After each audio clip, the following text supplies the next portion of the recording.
बिस्मिल्लाहिर्रहमानिर्रहीम। अस्सलाम वालेकुम नादरीन, आप यूट्यूब चैनल देख रहे हैं। मैं इमरान खान हूँ। साबिक वज़ीर आज़म इमरान खान साहब अक्सर पाकिस्तानियों से ये कहते हैं कि अल्लाह अल हक है, सच सामने ज़रूर आ जाता है। ऐसा नहीं हो सकता कि आप हमेशा लोगों को बेवकूफ़ बनाएं। और एक मरतबा फिर एक बहुत बड़ा सच पाकिस्तानियों के सामने आ गया। ये पाकिस्तान से तो नहीं आया, अमेरिका का एक सोशल मीडिया के ऊपर चलने वाला न्यूज़ है, ड्रॉप साइट न्यूज़। वहाँ से ये हकीकत सामने आई है। इमरान खान साहब की जब हुकूमत गिराई गई 2022 में, जब जनरल बाजवा ने रजीम चेंज ऑपरेशन किया जनरल नदीम अंजुम की मदद से और सियासतदानों को अपने साथ मिलाया, क्योंकि जनरल बाजवा को एक्सटेंशन का शौक था और उस वक्त इमरान खान साहब को उन्हें लगता था कि वो उन्हें एक्सटेंशन नहीं देंगे। हालांकि बाद में इमरान खान साहब ने जनरल बाजवा को कहा कि अगर एक्सटेंशन के लिए ये आप मरे जा रहे हैं तो पाकिस्तान को तबाह मत कीजिए, मैं आपको एक्सटेंशन ही दे देता हूं, लेकिन इन चोरों डाकुओं को लाकर पाकिस्तान पर मुसल्लत ना करें। लेकिन खेल हाथ से निकल गया था। जनरल बाजवा ने अमेरिका को कायल कर दिया था, अमेरिका से साइफर भी आ गया था और इमरान खान साहब को एक विलन के तौर पे अमेरिका में पेश किया गया। लेकिन पाकिस्तान में इमरान खान को एक ऐसा हीरो बना दिया गया कि तारीख इतना मकबूल लीडर पाकिस्तान के अंदर नहीं देख पाई आज तक। अब इमरान खान साहब ने उस वक्त दावा किया था, एक साइफर के बारे में कौम को बताया था कि अमेरिका ने बाकायदा धमकी लगाई है और अमेरिकन धमकी के नतीजे में मेरी हुकूमत पाकिस्तान में खत्म की गई है और हमें धमकियां आ रही हैं। इमरान खान साहब ने जब वो वजीर आजम थे ना, तो जो एक पब्लिक के बीच में खड़े होकर एक तकरीर की थी, वो बड़ी यादगार थी। उन्होंने हाथ के अंदर एक पेपर पकड़ा हुआ था और ऐसे लहराया था कि ये खत है मेरे पास सबूत के तौर पे। लफ्ज साइफर उन्होंने इस्तेमाल नहीं किया, लेकिन क्योंकि वो अवामी लफ्ज नहीं था, लोग ज्यादा साइफर को जानते नहीं थे कि ये क्या होता है, लेकिन लेटर उन्होंने बोला था, खत उन्होंने बोला था इमरान खान साहब ने। जरा ये सुने कि इमरान खान साहब ने उस वक्त क्या कहा था, क्योंकि अब वो खत मंजरे आम पे आ गया है। बाकायदा ड्रॉप साइट न्यूज ने उस खत को पब्लिक कर दिया है, सोशल मीडिया पे डाल दिया है।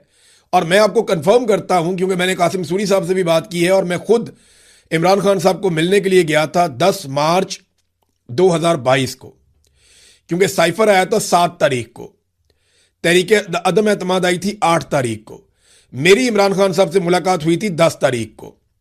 और 10 तारीख को मैंने एक वीलॉग किया था जिसमें मैंने ये कहा था कि इमरान खान साहब के पास ऐसे सबूत मौजूद हैं कि उनकी हुकूमत गिराने के लिए बैरूनी मुदाखलत हो रही है। वो 10 मार्च 2022 का आप मेरा वीलॉग निकाल के रिकॉर्ड के ऊपर देख सकते हैं। तो तब इमरान खान साहब ने मुझे दिखाया था कि ये लेटर आया हुआ है अमेरिका से। साइफर का मुझे उस वक्त आइडिया नहीं था कि इसको साइफर किसे कहते हैं। मैंने क्योंकि कभी फॉरेन ऑफिस को कवर नहीं किया ना, मुझे साइफर का, डिमार्श का, ये वाली टर्मिनोलॉजी का तब पता होता जब मैं को कवर करता, मैं क्राइम रिपोर्टिंग करता था या पॉलिटिकल रिपोर्टिंग करता था, तो यहां मुझे आइडिया नहीं था। बहरहाल मैं भी तस्दीक करता हूं कि ये वही लेटर है जो इमरान खान साहब ने कहा था।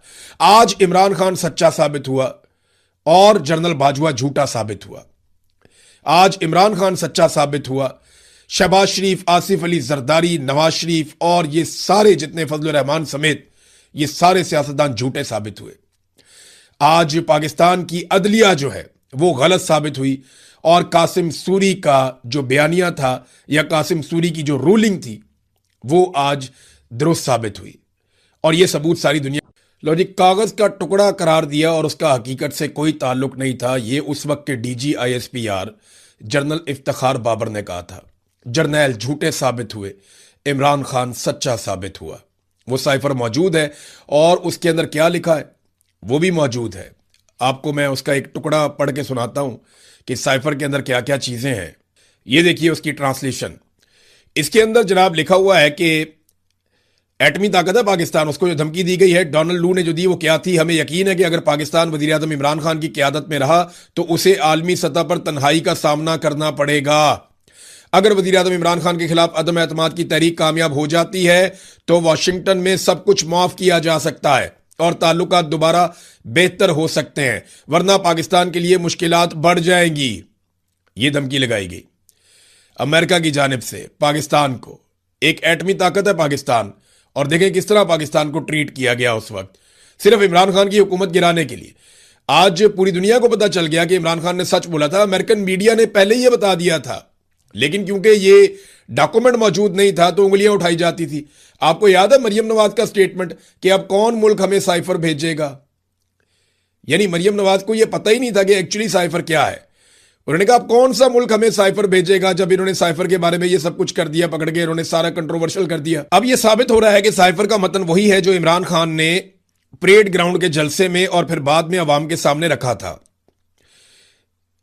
डोनाल्ड लू ने कहा कि मेरा ख्याल है कि अगर वजीर आजम के खिलाफ तहरीक अदम एतमाद कामयाब हो जाती है तो वाशिंगटन में सब कुछ माफ कर दिया जाएगा, क्योंकि दौरा रूस को खुद वजीर आजम का एक फैसला समझा जा रहा है। बसूरत दीगर मैं समझता हूं कि आगे का रास्ता बहुत मुश्किल हो जाएगा। वो कुछ देर के लिए रुके और फिर कहा, मैं ये तो नहीं बता सकता कि यूरोप उसे किस नजर से देखेगा, लेकिन मुझे शक है कि उनका रद्द अमल भी कुछ ऐसा ही होगा।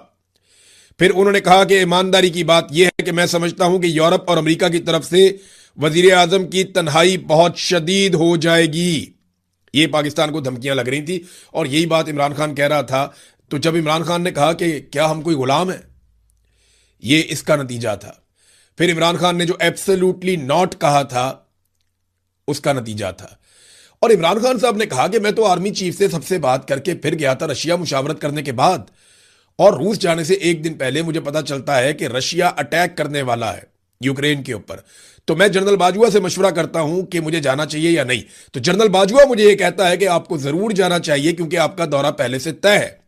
और मैं दोबारा राब्ता करता हूं और फिर जनरल बाजुआ को कहता हूं और जनरल बाजुआ फिर कहता है कि आपको जरूर जाना चाहिए। यानी पाकिस्तान की मिलिट्री एस्टेब्लिशमेंट और इमरान खान जाने के मामले में एक पेज पर थे, लेकिन बाद में पाकिस्तान की मिलिट्री एस्टेब्लिशमेंट ने अपने सोर्सेज के जरिए से अमेरिका को कायल किया कि इसके अंदर सिर्फ इमरान खान इन्वॉल्व है और हम नहीं चाहते थे कि इमरान खान रशिया जाए।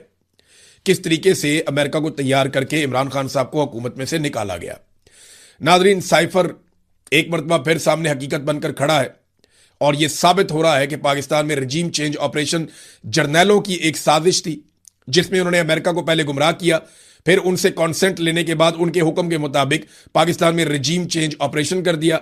और वजह क्या थी? सिर्फ पाकिस्तान की मिलिट्री एस्टेब्लिशमेंट के जाती मफादात और एक आर्मी चीफ की एक्सटेंशन की ख्वाहिश। अब जो नया आर्मी चीफ है उसकी भी एक्सटेंशन की ख्वाहिश थी। ये जो आगे बैठ जाता ना, कुर्सी छोड़ता ही नहीं। ये बड़ा प्रॉब्लम है। दूसरी खबर की तरफ जाते हैं, लेकिन उससे पहले मैंने आपको टैप टैप सेंड नामी एक एप्लीकेशन के बारे में बताया था। मनी ट्रांसफर एप्लीकेशन है और इसकी तफसीलात अभी आप हमारी स्क्रीन पे देख सकते हैं। तो मैं सिर्फ आपको याद दिला दूं कि इसको आपने अपने जहन में रखना है। ओवरसीज पाकिस्तानियों के हवाले से है और ये तफसीलात पढ़ने के बाद आप इसे इस्तेमाल कर सकते हैं, टैप टैप सेंड एप्लीकेशन। अब आ जाए नाजरीन, इंडिया पाकिस्तान के बीच में एक नया मामला खुल गया है।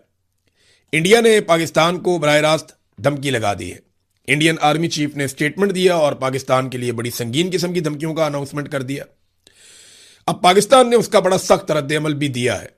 भारतीय आर्मी चीफ ने एक इंटरव्यू में कहा कि पाकिस्तान को फैसला करना होगा कि वो जोग्राफिया और तारीख का हिस्सा बनना चाहता है या नहीं। बड़ी बात है जनाब।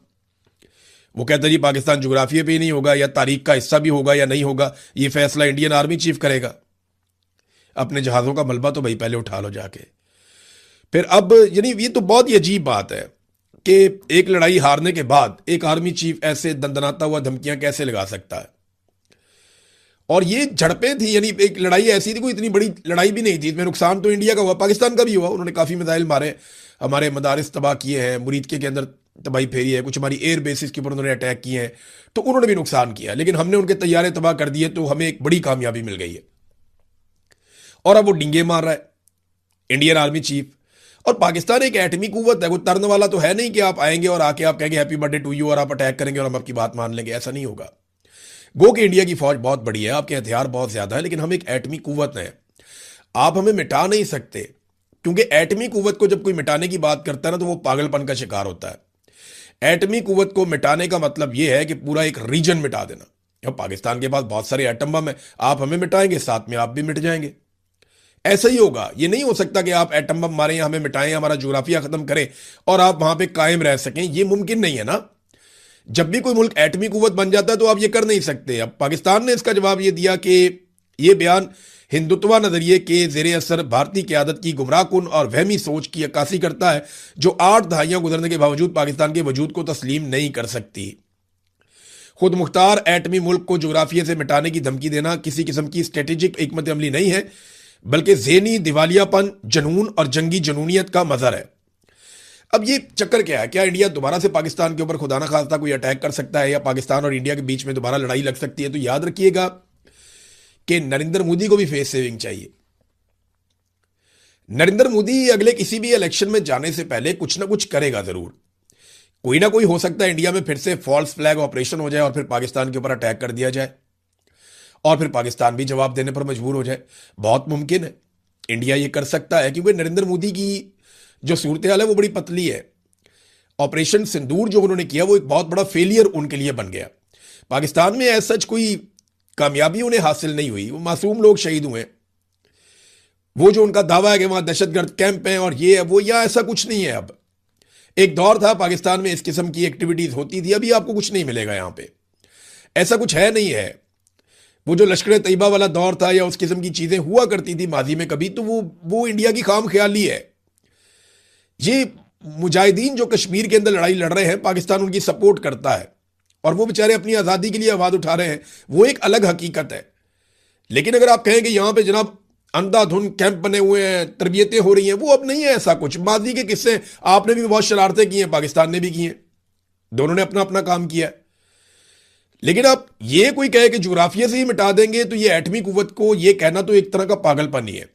और नरेंद्र मोदी को फेस सेविंग चाहिए, जिस तरह उसे मार पड़ी है और वो आलमी सतह में गंदा हुआ, और डोनाल्ड ट्रंप ने उसे बहुत गंदा किया बेचारे को।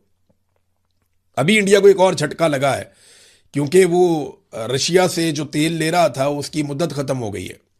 अब या तो डोनाल्ड ट्रंप एक मरतबा फिर उनको सहूलत दे। वैसे इंडिया को डोनाल्ड ट्रंप सहूलत दे ही देता है कुछ ना कुछ करके, पाकिस्तान को सिर्फ तारीफें करता है, पाकिस्तान को सिर्फ जो है वो आसरा देता है, सहूलतें जो है वो इंडिया को देता है।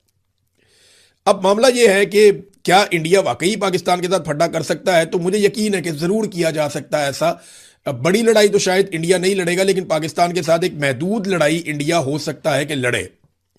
और देखें, ये स्टेटमेंट उनके तब आ रहे हैं जब वो यूएई गए हैं और यूएई की क़यादत से जाके उन्होंने पपियां जफियां की हैं, बड़ी उनके साथ मुलाकातें की हैं। अब इंडिया के अंदर जो है वो अक़लियतों को कुचला जाता है और उसी मजहब के लोगों को बाहर जाके जफियां डाली जाती हैं।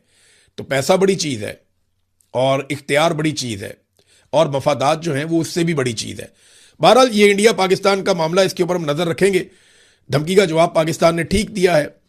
अब एक और चीज़ है कि कल का दिन बहुत इंपॉर्टेंट है, क्योंकि एक तरफ पाकिस्तान तहरीक इंसाफ ने तकरीबन तमाम धड़ों ने, इसमें सुहेल अफरीदी भी हैं, इमरान खान की बहनों ने तो आना ही आना है, वो हर दफ़ा आती हैं मंगल को, और ये मंगल तक की डेडलाइन दी हुई थी सुहेल अफरीदी ने। तो अब ये सुहेल अफरीदी की डेडलाइन भी खत्म हो रही है मंगल वाले दिन। मंगल वाले दिन ही महमूद खान अचकजई की डेडलाइन भी खत्म हो रही है। और जो कुछ पाकिस्तान तहरीक इंसाफ ने और दीगर जमातों ने कहा, और वो सारा कुछ मिला के मंगल वाले दिन पे बड़ा बोझ पड़ गया। मेरी इंफॉर्मेशन ये है कि पाकिस्तान तहरीक इंसाफ को एस्टेब्लिशमेंट ने किसी भी किस्म के बड़े एहतजाज से मना किया है और दहशतगर्दी का भी एक बहाना बताया कि दहशतगर्दी के वाकयात बढ़ गए हैं, आप बाद आ जाएं, ऐसी कोई हरकत मत कीजिएगा वरना आप जिम्मेदार होंगे। तो एस्टेब्लिशमेंट ने बड़ा सख्त पैगाम दिया। दूसरी जानिब पाकिस्तान तहरीक इंसाफ की डेडलाइन भी है। तो नेक्स्ट वीलॉग में इसके ऊपर हम तफसील से बात करेंगे कि कल के दिन में क्या हो सकता है और किन चीज़ों की तवक्को की जा रही है। अब आ जाए जरा बैनुल अक़वामी खबरों की तरफ। तो नाज़रीन, सबसे पहले तो ये खबर लें आपके, अमरीकी फ़ौज ने एक मरतबा फिर अपने बहुत सारे जो फ़ौजी साजो सामान ले जाने वाले तैयारे हैं, इन खाली तैयारों को भिजवाया था यूरोप की जानिब, और अब ये मगरबी ममालिक से वापस आ रहे हैं खलीज की तरफ, और एक मरतबा फिर बड़े पैमाने पर फ़ौजी साजो सामान की तरसील शुरू कर दी गई है खलीजी ममालिक में। अमरीकी फ़िज़ाइया के C-17A स्ट्रेटेजिक एयरलिफ्टर यूरोप और खलीज के दरमियान परवाजें भर रहे हैं और वहां से जो दिफाई साजो सामान है या फौजी साजो सामान है वो पहुंचाया जा रहा है। मजीद फौजी भी इस खित्ते में पहुंच रहे हैं। वजह क्या हो सकती है? यहां पे बैनुल अक़वामी सतह पे कुछ खबरें छपी हैं और उन खबरों में यह दावा किया जा रहा है कि अमरीका और इसराइल आइंदा हफ्ते ईरान पर हमले की तैयारी कर रहे हैं। मुख्तलिफ खबरसा एजेंसियां जो हैं वो इस किस्म के दावे कर रही हैं, मीडिया रिपोर्ट्स आ रही हैं गैर मुल्की, और यह कहा जा रहा है कि मुज़ाकरात ताअत्तुल का शिकार हो गए हैं। ईरान की शराइत अमेरिका के साथ बिल्कुल मैच नहीं करती, अमेरिका की शराइत ईरान के साथ मैच नहीं करती, बीच का कोई रास्ता निकल नहीं रहा। पाकिस्तान हो या चाइना हो, किसी की भी सालसी काम नहीं कर रही। और अगर यह सिचुएशन ऐसे ही रहती है तो डोनाल्ड ट्रंप पे भी प्रेशर बढ़ेगा और ईरान पे भी। ईरान पे प्रेशर इस बात का है कि ईरान के जो तेल के कुएं हैं वहां से वो तेल निकालकर उनकी तरसील नहीं कर पा रहा, उनके जहाज़ों के रास्ते रुके हैं। और अमेरिका पे प्रेशर इसलिए है कि जब अमेरिका ईरान का रास्ता रोकता है तो पूरी दुनिया के रास्ते भी आबना हुरमत में रुकते हैं। अब अरब ममालिक से और बाकी जगहों से या खलीजी ममालिक से अमेरिका के ऊपर भी प्रेशर पड़ रहा है। तो जैसे जैसे दिन गुजर रहे हैं दोनों ममालिक के ऊपर एक प्रेशर कुकर सिचुएशन बन रही है, बहुत दबाव बढ़ता जा रहा है और ये दबाव किसी वक्त भी एक तनाज़े की शक्ल इख्तियार कर सकता है। नेतन्याहू को ये लड़ाई पसंद है, यानी नेतन्याहू को ये सूट करती है लड़ाई, क्योंकि उनका सब कुछ दांव पे लगा हुआ है। और दूसरा एक और आदमी है जिसे ये लड़ाई सूट करती है, वो रजा पहलवी है जो ईरान का साबिक हुक्मरान फैमिली से। तो रजा पहलवी ने जो है वो डोनाल्ड ट्रंप को जो है वो मुखातिब करते हुए कुछ स्टेटमेंट्स दिए हैं और रजा पहलवी ने कहा है कि आपको ये जख्मी रीछ है, जख्मी जानवर है, आपको ये काम अंजाम तक पहुंचाना होगा, आप इसको ऐसे बीच में नहीं छोड़ सकते, आपको ये ख़त्म करना होगा, ईरान के अवाम को फैसला करना होगा, ये वहाँ पे रजीम है, आप कभी यहाँ जाते हैं कभी वहाँ जाते हैं। तो रजा पहलवी बहुत ज़्यादा परेशानी का शिकार है कि मैं तो जा रहा था, ख्वाब देख रहा था कि ईरान वापस जाऊँगा और इक़्तिदार संभालूंगा। उधर जो ईरान के अंदर इक़्तिदार मौजूद है वो पहले से बहुत ज़्यादा मजबूत हो गया। बल्कि रजा पहलवी ने एक लालच भी दिया अमेरिका को। रजा पहलवी ने कहा कि अगर हमें आज़ादी मिल जाती है तो 10 सालों में ऐसी सूरत पैदा हो जाएगी कि ईरान से अमेरिका को $1 ट्रिलियन से ज्यादा का मुनाफा मिलेगा, यह भी कहा। अच्छा, एक अमेरिकी साबिक वजीर दिफा है, उनका नाम है रॉबर्ट गेट्स। उन्होंने भी एक कहानी सुनाई नेतन्याहू को लेकर के 2009 में नेतन्याहू ने उनके साथ क्या किया। रॉबर्ट गेट्स ने कहा कि जुलाई 2009 में नेतन्याहू ने मुझे कहा था कि ईरानी हुकूमत कमजोर है और पहले ही हमले में बिखर जाएगी। मैंने तब उन्हें यह बात समझाई थी कि वो बिल्कुल गलती पर है और वो ईरानियों की कुव्वत बर्दाश्त और उनकी लचक को कमतर समझ रहे हैं, वो नहीं जानते। यही चूरन उन्होंने बड़े अरसे से बेचा और अभी डोनाल्ड ट्रंप ने खरीद लिया और डोनाल्ड ट्रंप ने वो गलती कर दी जो गलती इससे पहले बराक ओबामा ने और जो बाइडन ने नहीं की थी।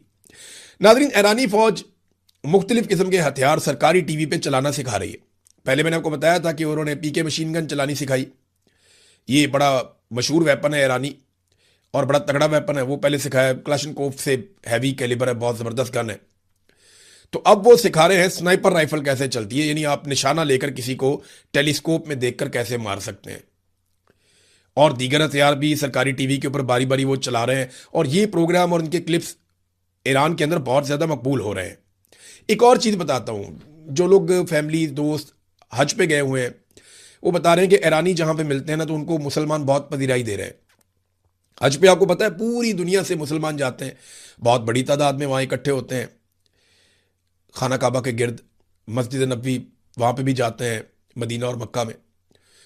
तो बताते हैं कि जहाँ पे ईरान। बिस्मिल्लाहिर्रहमानिर्रहीम, अस्सलाम वालेकुम नाज़रीन, आप यूट्यूब चैनल देख रहे हैं, मैं इमरान खान हूँ। शेर अफजल मरवत साहब ने जो किया वो खान साहब पर हमला करना उन्हें उल्टा पड़ गया, क्योंकि शेर अफजल मरवत साहब ने जब से ये स्टेटमेंट दिया अपनी पटिशन में जो उन्होंने अदालत में दायर की कि सुहेल आफरीदी की जगह पे अली अमीन गंडापुर को बहाल किया जाए, तो वो उनके गले इसलिए पड़ गई कि उन्होंने उसमें इमरान खान साहब को नाअहल और सजा याफ्ता करार दे दिया। अब ये करने की वजह से शेर अफजल मरवत साहब की अपनी पोजीशन बहुत ज़्यादा ख़राब हो गई और पाकिस्तान तहरीक इंसाफ के अंदर लोग लगातार अब ये मुतालबा कर रहे हैं कि क्योंकि शेर अफजल मरवत साहब ने इमरान खान साहब को नाअहल कहा है अपनी पटिशन में और सजा याफ्ता कहा है, तो उन्होंने एक जवाब पैदा कर दिया सबके लिए कि शेर अफजल मरवत से वो इस्तीफ़े का मुतालबा करें।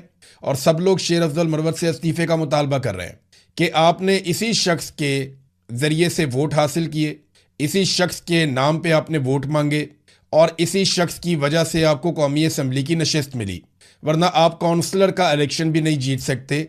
ये पाकिस्तान तहरीक इंसाफ के लोगों की अक्सरियत कह रही है और वो शेर अफजल मरवत को चैलेंज कर रहे हैं कि क्योंकि आपके बकौल इमरान खान नाअहल भी है और सजा याफ्ता भी है, लिहाजा आप उसकी दी हुई जो भीख है वो वापस कर दें और आप कौमी असम्बली की नशिस्त छोड़ें और जाकर दोबारा इलेक्शन लड़ें ताकि आपको आटे दाल का भाव पता चले।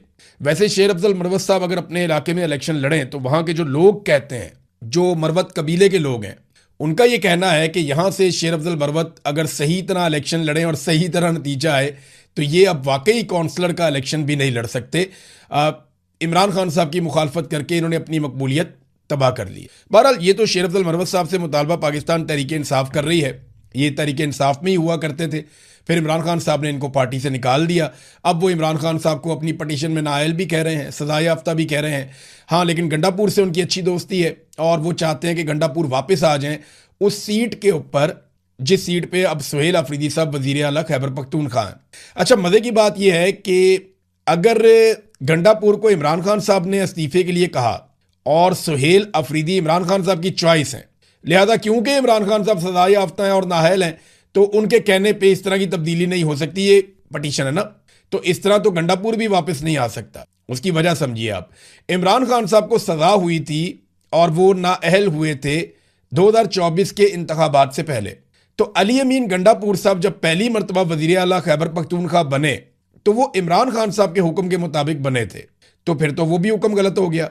फिर अगर सुहेल अफरीदी आज की तारीख में इमरान खान साहब के हुक्म पर वजीर आला बने, ये काम गलत हुआ है, गैर आईनी या गैर कानूनी हुआ है, तो फिर जब अली अमीन गंडापुर 2024 में फरवरी में इमरान खान साहब की जानिब से नामजद किए गए वजीर आला के तौर पे, तो फिर वो नामजदगी भी बिल्कुल इसी तरह थी और उसी शख्स ने की। उस वक्त भी वो सजा याफ्ता थे और उस